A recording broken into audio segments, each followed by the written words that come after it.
Diaspora UA welcomes you on our channel. Today we have our guest, retired Captain U.S. Navy, Gary Tabach. Hello. Thank you for joining us, sir. Are you still in Ukraine now with your humanitarian mission? Yes, I'm still in Ukraine. I visited some troops. I visited some cities. Beautiful countryside. It's just a beautiful city, beautiful people. Unfortunately, they're being bombarded by the Russian missiles, indiscriminatory, so, being terrorized. Today again, the city of Vinnytsia, a beautiful city, was attacked by rocket forces. Children were killed, civilians were killed, hit a civilian building. Just a pure terror. And the Ukraine is in high need of anti-air defenses and in heavy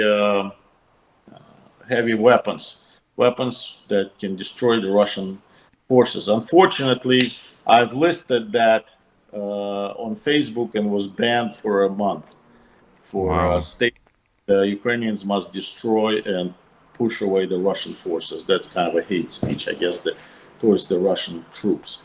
So yes, not enough Lend-Lease so far on Lend-Lease. It's already third month, zero. Ukraine received nothing on Lend-Lease, and nothing has been said. Yes, there's some weapons are coming in, heavy weapons like HIMARS and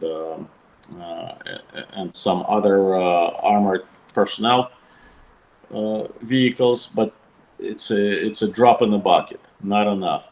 Most of the weapons are being supplied by the Europe, not by the United States.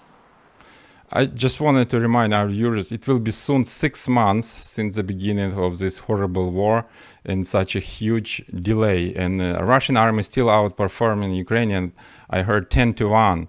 And Ukrainian fighting with the First and Second World War weapons. Is it correct? That's true. I've seen some of the very old weaponry that the Ukrainians have, that they're armed with, that they're taken out of mothball, and it's sad. It's a sad picture. There's a very huge shortage of vehicles. There are no vehicles at all. I don't understand why can't on Lend-Lease we can give the Humvees that we don't have in our military anymore. We got rid of them, so there's thousands of them just sitting around in Europe and elsewhere. Comparing to what we've left in Afghanistan, that's not very good.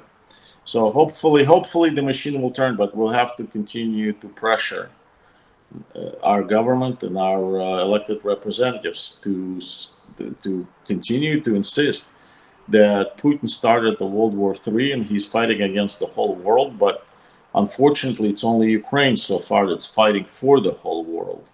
And they're suffering casualties. They're suffering casualties because Russians are just conducting a war of terror.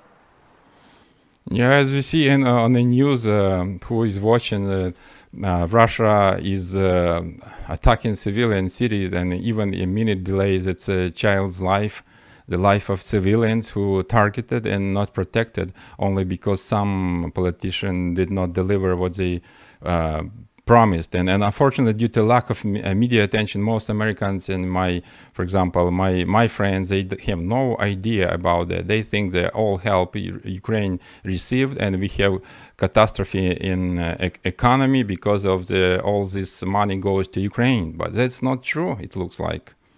No, it's not true at all. The reason we have a catastrophe in our economy is because of the poor leadership in the United States. The reason we have a war in Ukraine is because of the poor leadership in the United States and the West, free West per se.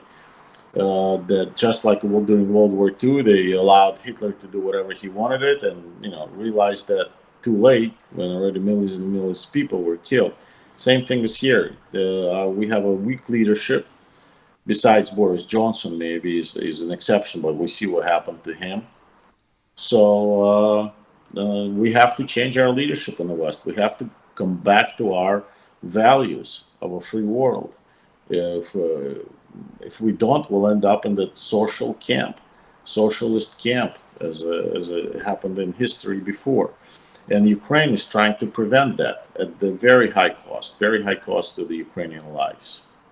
As you know, that Victoria Sparks, Congresswoman, tried to clarify this question and military supply and help to Ukrainian army, and she's been targeted and attacked that everything is great and supply is coming, but you witnessing that's not true.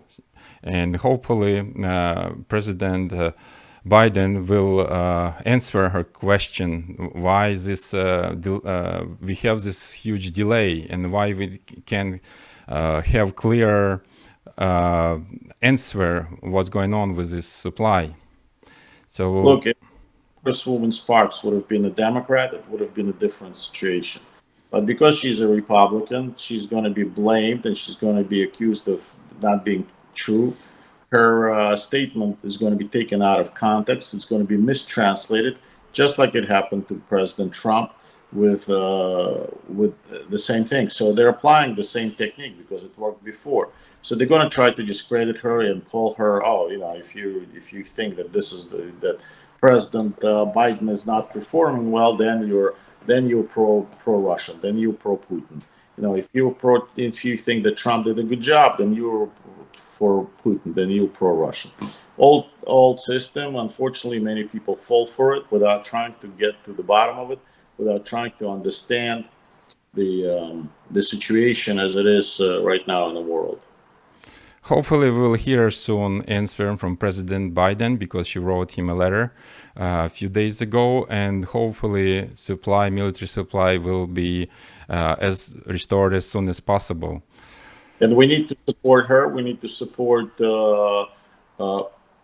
in a sense that force our Congress representatives in Congress to rally around her. And this is our job. Call them, write to them, conduct demonstrations to rally and support Congresswoman Sparks.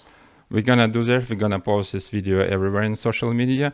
Thank you for all you do to help Ukraine, and thank you for spending your time with us. Thank you. Glory to Ukraine.